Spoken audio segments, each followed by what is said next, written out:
maybe it's in that little space where you can't talk about it. I know a lot of people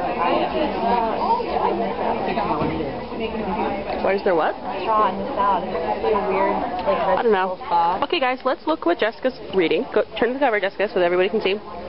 That's right, erotic manga. And which one did you have a question about? This straw in the salad. It's artistic. It's the straw in the salad? Straw. Is it salad? It looks like a salad. Maybe it's supposed to... I don't know. Maybe you're supposed to... Drink it? I don't know, Jessica. Make the confused face for us. Yeah. Cause I can wax philosophic about my trouble and my pain.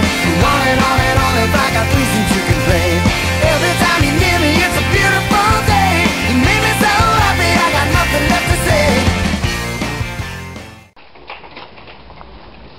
So you see, when you do stupid things like wear bright orange, people know who you are.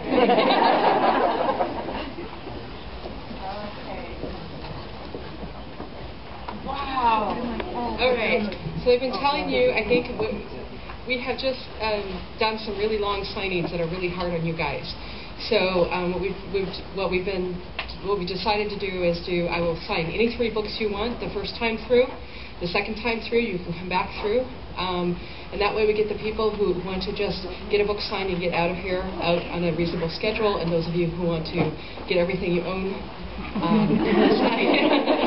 can also do that, and I'm happy to do that. As long as somebody's here with a book, I will stay here and sign.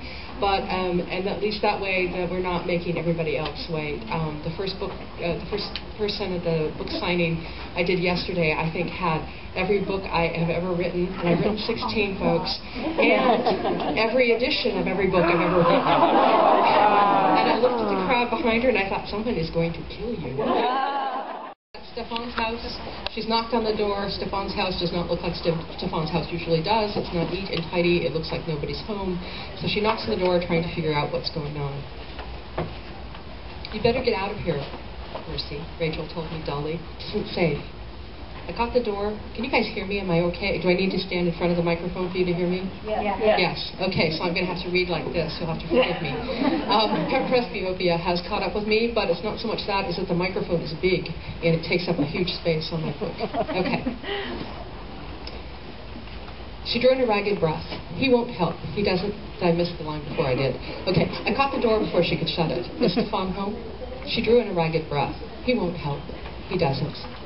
At least it didn't sound like Stefan was the danger she'd been warning me about.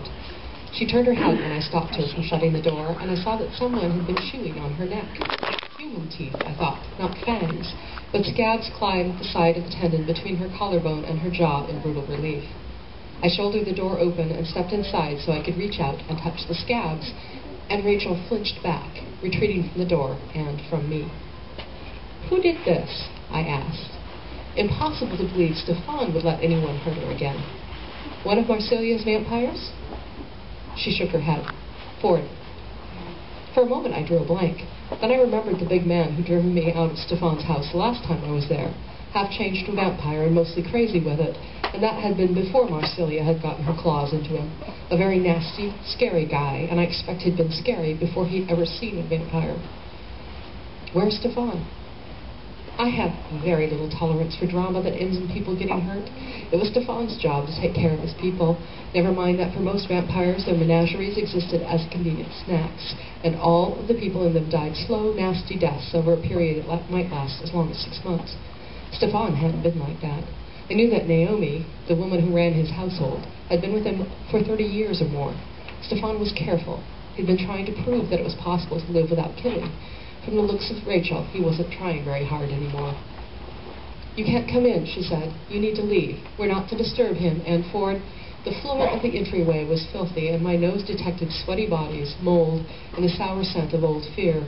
The whole house smelled like a garbage heap to my coyote-sensitive nose. It would probably have smelled like a garbage heap to a normal human, too. I'm going to disturb him, all right, I told her grimly. Someone obviously needed to. Where is he? When it became obvious that she couldn't or wouldn't answer, I walked farther into the house and bellowed his name, tilting my head so my voice would carry up the stairs. And I'm not going to bellow at you folks. Stefan, you get your butt down here. I have a bone or two to pick with you. Stefan, You had enough time to riot in self-pity. Either kill Marsilia, and I'll help with that one, or get over it. Rachel had resorted to patting my shoulder and tugging at my clothes to try to get me back outside the house. "He can't go outside," she said with frantic urgency. "Stefan makes him stay in. Mercy, you have to get outside." I'm tough and strong, and she was shaking with weariness and likely iron deficiency. I had no trouble staying right where I was. "Stefan!" I bellowed again. A lot of things happened in a very short period of time, so that I had to think of them later to put them together in the proper order. Rachel sucked in a breath of air and froze, her hand on my arm, abruptly holding on to me rather than pushing me away. But she lost her grip when someone grabbed me from behind and threw me onto the upright piano that sat against the wall between the entryway and the living room. It made such a huge noise that I mixed up the sound of my impact with the pain of my back hitting the top of the piano. Reaction to countless karate drills kept me from stiffening, and I rolled down the face of the piano. Not a fun thing. My face hit the flagstone floor. Something crashed into a limp pile beside me, and suddenly I was face to face with Ford, the big scary guy who inexplicably seemed to have thrown himself down beside me, blood dripping out of the corner of his mouth. He looked different than he had the last time, leaner and filthier. His clothing was stained with sweat, old blood, and sex, but his eyes, staring momentarily at me, were wide and startled, like a child's. Then, a purple, faded T-shirt, see, I did it backwards, spilling over ragged, dirty jeans, and long, tangled, dark hair blocked my view of Ford. My protector was too thin, too unkempt, but my nose told me that he was Stefan almost before my brain knew to ask the question. Unwashed vampire is better than unwashed human, but it is not pleasant either.